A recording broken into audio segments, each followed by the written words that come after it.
नमस्कार.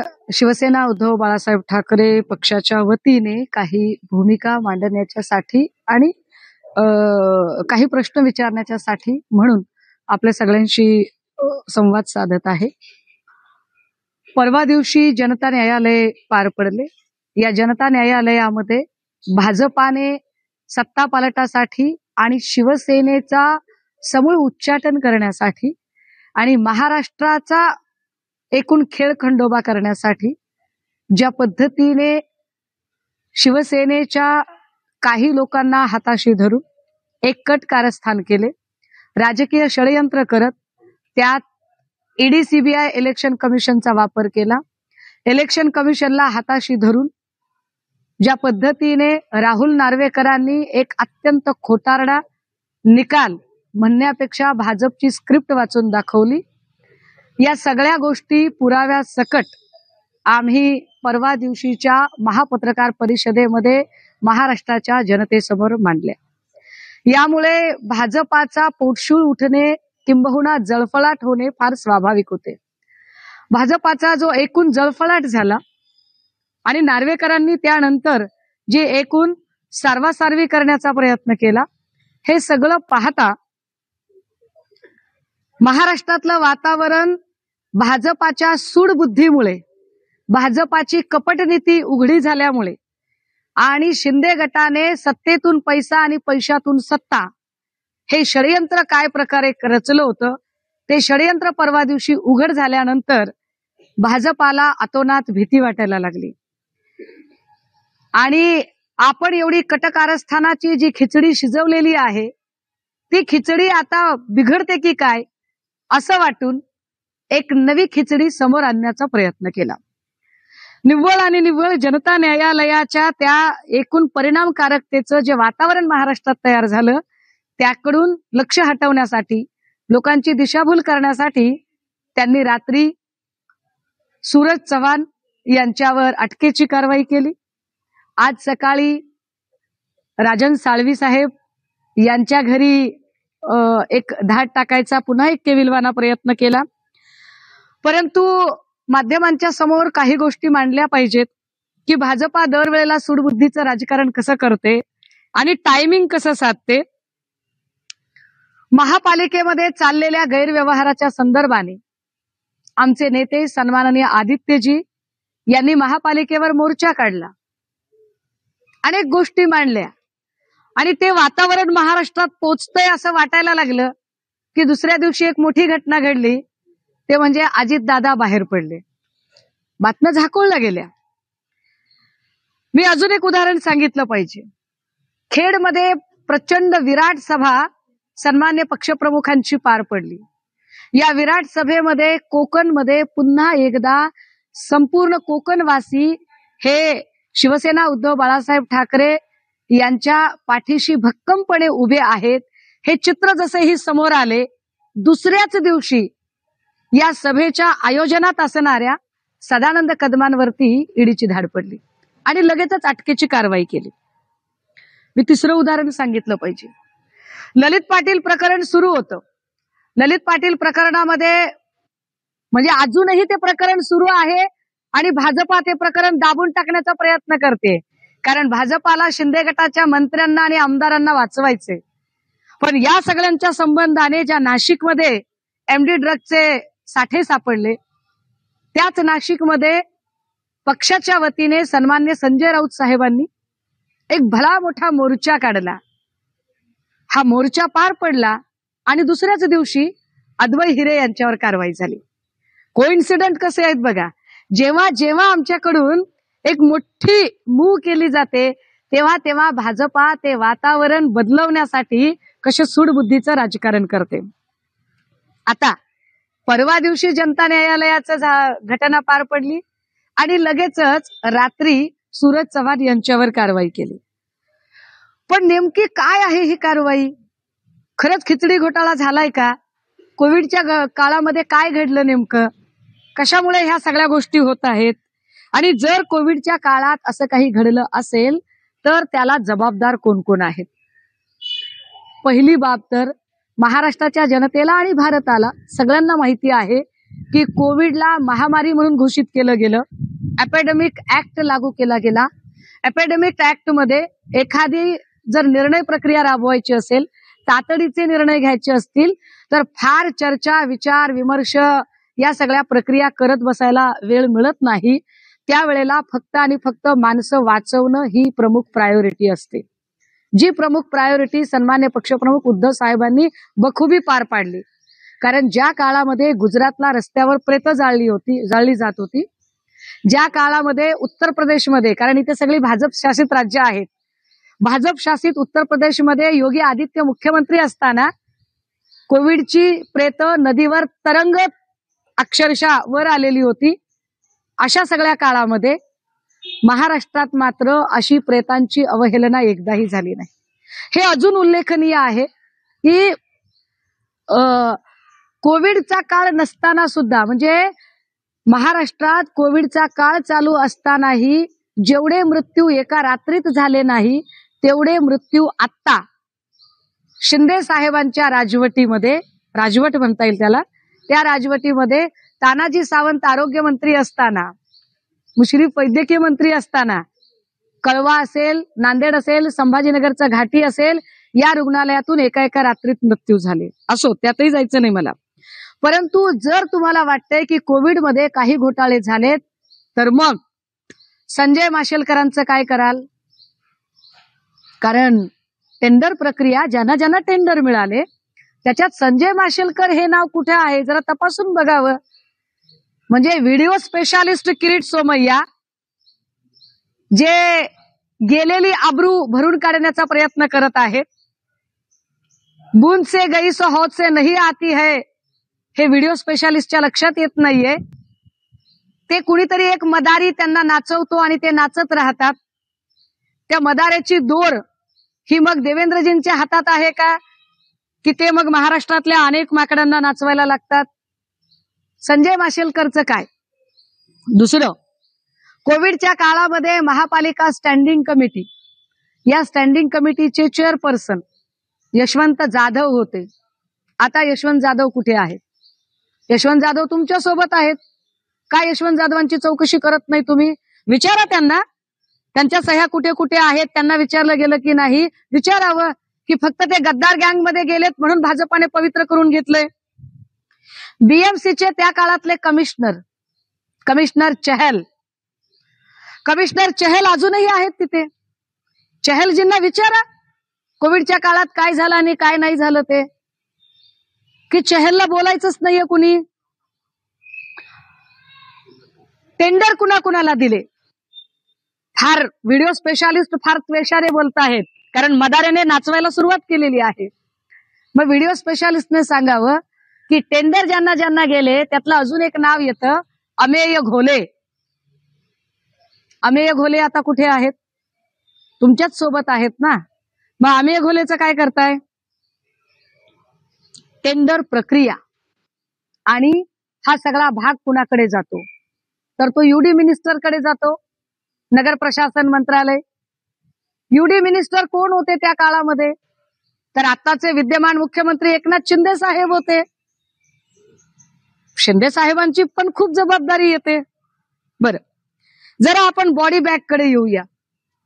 बॉडी बॅगचं असं केलं तसं केलं, कफन, अहो कफन सुद्धा तुम्ही चोरून खाता का, blah blah blah blah blah सुरू केलं.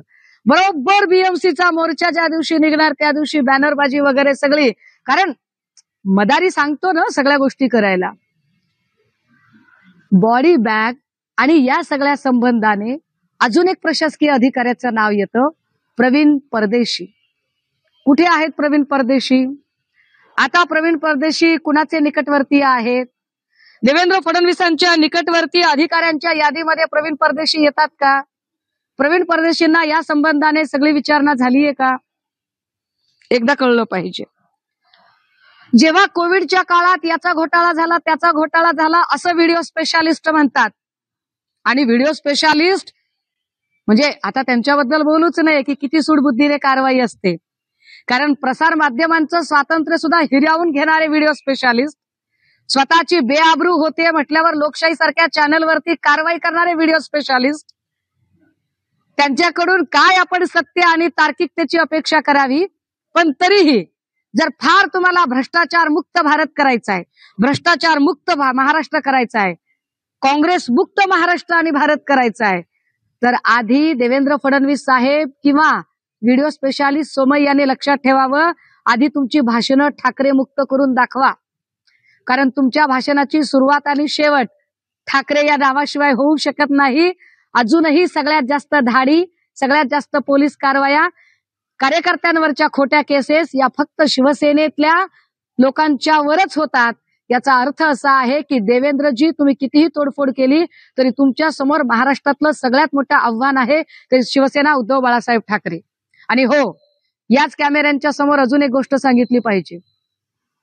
व्हिडिओ स्पेशालिस्ट किरीट सोमय्या यांनी कदाचित मलाही बक्षलं नसतं, सोडलं नसतं, परंतु त्यांची अडचण अशी आहे की माझी पाटी कोरी आहे.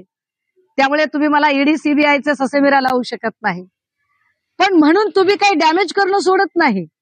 मग तुम्ही माझ्या बाईपणावर हल्ले करण्यासाठी स्वस्त प्रसिद्धी कमावणाऱ्या काही बोलघेवड्या लोकांना आणता आणि तेही घाणेरडे प्रकार करता. पण भीक घालणार नाही मी तुम्हाला. मला या सगळ्यांच्या संबंधाने कोविडच्या काळातल्या घोटाळ्यांवरच जर बोलायचं असेल तर व्हिडिओ स्पेशालिस्टने अजून एक गोष्ट सांगावी. पीएम केअर फंडचं काय झालं? प्राईम मिनिस्टर केअर फंडच्या जाहिराती सगळ्या प्रसार माध्यमांमधून येत होत्या. या पीएम केअर फंड मध्ये ज्या सिने अभिनेत्याने महाराष्ट्र आणि मुंबई फिल्म इंडस्ट्रीमध्ये अरबो खरबो कमावले, त्या अक्षय कुमारने 35 कोटी रुपयाची देणगी दिली होती. उद्योजक टाटांनी देणगी दिली होती. भाजपच्या अनेक छोट्या मोठ्या नेत्यांनी, म्हणजे महाराष्ट्रात राहतात पण मुख्यमंत्री सहायता निधीला मदत देण्याच्या ऐवजी त्यांनी पीएम केअर फंडला निधी दिलेला होता. अनेक संस्थांनी पीएम केअर फंडला निधी दिला होता. हा पीएम केअर फंड कुठे गेला? या पीएम केअर फंड मधनं फक्त तुम्ही जुजबी काही व्हेंटिलेटर्स दाखवले होते. ते इतके निकृष्ट दर्जाचे होते की ते कुठे चालले पण नाही.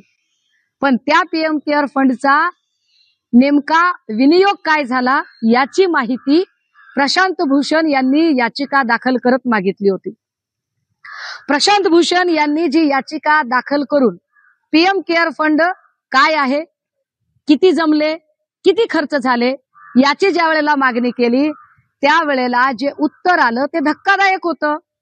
त्या उत्तरात असं सांगितलं गेलं की पीएम केअर फंड हा खाजगी आहे आणि खाजगीची माहिती देता येत नाही. मग माझा प्रश्न असा आहे व्हिडिओ स्पेशालिस्टला की दादा, नाही तुला दादा नाही म्हणू, माझा दादा असा काही कुठला व्हिडिओ आणू शकत नाही. व्हिडिओ स्पेशालिस्टने उत्तर दिली पाहिजेत आता की जर पीएम केअर फंड खाजगी आहे तर त्याला नाव प्राईम मिनिस्टर केअर फंड देईपर्यंत तुम्ही गप्प कसे बसलात? जर तो एक खाजगी फंड होता तर त्याची वेगवेगळ्या वृत्तपत्र आणि वृत्तवाहिन्यांवरून जाहिरात कशी काय झाली? ज्याच्या कुणाच्या नावावर तो खाजगी फंड होता, एका अर्थाने पंतप्रधान पदाची गरिमा त्याने धुळीस मिळवली, पंतप्रधान पदावर प्रश्नचिन्ह निर्माण होत असतील तर हा पीएम केअर फंड ज्याच्या कुणाच्या खात्यात जमा झाला त्या खात्याच्या त्या संबंधित व्यक्तीवर कारवाई का नाही झाली? च्या नावाने असा एखादा केअर फंड खाजगी माणसाला गोळा करता येतो का? आणि यावर भाजपातला एकही माणूस का बोलत नाही? जरा अजून पुढे जाऊया.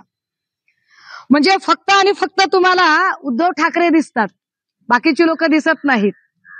साधारणतः 2 महिन्यांपूर्वी Suresh Kute, Dnyanradha bank, Tirumala oil industries, Kute group of industry आणि अनेक उद्योग आहेत त्यांचे, त्या सुरेश कुटेवर बीड जिल्ह्यामध्ये धाड पडली. धाड पडल्यानंतर ज्ञानराधामधून काही लोकांनी ठेवी काढायचा प्रयत्न केला. आम्ही जेव्हा माहिती घेतली तेव्हा त्या माहितीमध्ये कुटे ग्रुपची एकूण ऍसेट 2400 कोटी रुपयाची आहे. 2400 कोटीमध्ये साधारणतः 1500 कोटींची कर्ज आहेत. ज्ञानराधा बँकेचे जवळपास 4 ते 4.5 लाख ठेवीदार आहेत. 4.5 लाख ठेवीदारांमधल्या 1300 ठेवीदारांनी स्वतः माझ्याकडे अर्ज केले. त्यातले 130 ठेवीदार हे 2 कोटीपेक्षा अधिक रकमांचे आहेत. या सगळ्यांची चौकशी चालू होती. पण त्याच कुटे ग्रुपच्या माणसाने फक्त 5व्या दिवशी, धाड पडल्यापासून 5व्या दिवशी चंद्रशेखर बावनकुळे यांच्याकडून कमलाबाईचा स्कार्फ गळ्यात घालून घेतला. जसाही भाजपमध्ये प्रवेश झाला, कुठे ग्रुपची सगळी चौकशी बंद झाली. कुठे ग्रुपकडे ज्या गोरगरीब लोकांनी, कुणी आपल्या लेकीच्या लग्नासाठी, कुणी आपल्या पोराच्या शिक्षणासाठी, कुणी आपली म्हातारपणाची काठी म्हणून पेन्शनचे पैसे, वेगवेगळ्या प्रकारचे पैसे, 4.5 लाख ठेवीदारांचे पैसे कुठे ग्रुपनं ठेवून घेतले, त्या कुठे ग्रुपवर व्हिडिओ स्पेशालिस्ट तोंड का उचकटत नाहीत. अजून एक गोष्ट, व्हिडिओ स्पेशालिस्टने असे अनेक आरोप केलेले आहेत, त्याच्या आधी केलेले आहेत. ते राहुल कनाल पासून भावना गवळी पर्यंत अनेकांवर केलेले आहेत. त्या सगळ्यांना जेव्हा त्यांनी भाजप आणि गद्दार गँगमध्ये सामील करून घेतलं, त्यानंतर ते त्याच्यावर काहीच बोलले नाही. मग त्या सगळ्या लोकांवर आता काय तुमची कारवाई चालू आहे?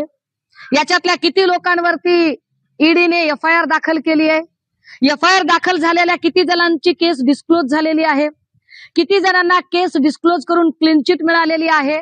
आणि जर भावना गवळी, यशवंत जाधव, सरनाईक, हे सगळेच्या सगळे लोक, अजून खूप नावं आहेत, हे सगळे लोक जर आता निर्दोष असतील, तर निर्दोषातल्या किती जणांनी आपली बेआबरू केली, आपली अप्रतिष्ठा केली? कारण मी काही बोलल्यावर अप्रतिष्ठा केली वगैरे भुसेसारखे लोक ओरडतात ना, तर यातल्या किती लोकांनी अब्रू नुकसानीचा दावा किरीट सोमय्यावर दाखल केला? किंवा किरीट सोमय्यानी यातल्या किती लोकांना त्यांनी माफी मागितली? एकदा लोकांना कळलं पाहिजे ना. एकतर ज्यांच्यावर आरोप झाले आणि ज्यांना भाजपमध्ये घेतलं आणि चौकशी थांबली, त्यांनी तरी अब्रू नुकसानीचा दावा किरीट सोमय्यावर करावा, किंवा किरीट सोमय्याने जाहीर माफी मागावी की आमचं चुकलं, की 72 तास आधी आम्ही सन्माननीय अजितदादांवरती 70,000 कोटीच्या सिंचन घोटाळ्याचा आरोप केला आणि नुसता मदाऱ्याच्या सांगण्यावर व्हिडिओ स्पेशालिस्टने नाही केला, तर या देशाच्या पंतप्रधानांनी सुद्धा केला. याच महाराष्ट्रात येऊन केला. याच महाराष्ट्रात येऊन ज्या पंतप्रधानांनी 70,000 कोटीच्या सिंचन घोटाळ्याचा आरोप केला, तो आरोप 72 तासानंतर गायब कसा काय झाला? आणि जर दादा त्याच्यातनं निर्दोष असतील तर चांगली गोष्ट आहे. मग दादांनी व्हिडिओ स्पेशालिस्टवर आणि अगदी या देशाच्या पंतप्रधानांवर सुद्धा अब्रू नुकसानीचा दावा का दाखल करू नये? किंवा या देशाच्या पंतप्रधानांनी, मोदींनी आणि किरीट सोमय्यांनी अजितदादांची जाहीर माफी मागितली पाहिजे, आणि दादांनी पण म्हटलं पाहिजे की तुमच्यामुळे लोक मला विनाकारण 70,000 कोटीचा घोटाळा म्हणत आहेत बाबा. तुम्ही माझी माफी मागून टाका आणि विषय संपवा. जाहीरपणे सांगा की आमच्याकडून गैरसमजात झालं होतं. का ब्लॅकमेल करता? म्हणजे भाजपाची एक स्टाईल झाली आहे. तो कुठला पिक्चर होता तो, डर, त्या डर मधला शाहरुख खान तिला सांगतोय, तू अगर मेरी नहीं हो सकती तो किसी और की भी नहीं हो सकती. तसं भाजपाने प्रत्येक पक्षातल्या नेत्यांना एक डर, एक खौफ तयार केला आहे. अगर तुम हमारी पार्टी में नहीं आ सकते तो तुम भारत और महाराष्ट्र की राजनीति में नहीं रह सकते. हे भीतीचं, दहशतीचं राजकारण महाराष्ट्राची जनता ओळखून आहे. शेवटी एवढंच की तरी सुद्धा जर व्हिडिओ स्पेशालिस्टला वाटतंय, कारण काल व्हिडिओ स्पेशालिस्ट काहीतरी बोलत होते, संजय राऊत आणि मित्रमंडळ. संजय राऊत फार सत्याचे वाली आहेत. व्हिडिओ स्पेशालिस्ट जी, तुमच्यासारखे व्हिडिओ करण्यात त्यांनी वेळ वाया घालवला नाही आणि कुणावर मोक्कार आरोप करण्यातही वेळ घालवला नाही. व्हिडिओ स्पेशालिस्ट जी तुमच्या आरोपांना चोख उत्तर देत शिक्षा भोगून आल्यावर त्या माणसाने तुमच्यावर अब्रू नुकसानीचा दावा टाकला, कारण ते खरे होते. कर नाही त्याला डर कसली. पण इतरांनी तुमच्यावर अब्रू नुकसानीचे दावे टाकले नाही, कारण ते मिंधे होते, ते गद्दार होते, ते तुमच्या भीतीला बळी पडले होते. त्यामुळे आता या सगळ्या प्रश्नांची उत्तरं त्यांनी द्यावीत. आणि तरीही जर तुम्हाला वाटतंय की तुमच्याकडे विकासाभिमुख राजकारण आहे, लोकाभिमुख राजकारण आहे, तर माझी एवढीच विनंती असेल की एक निवडणूक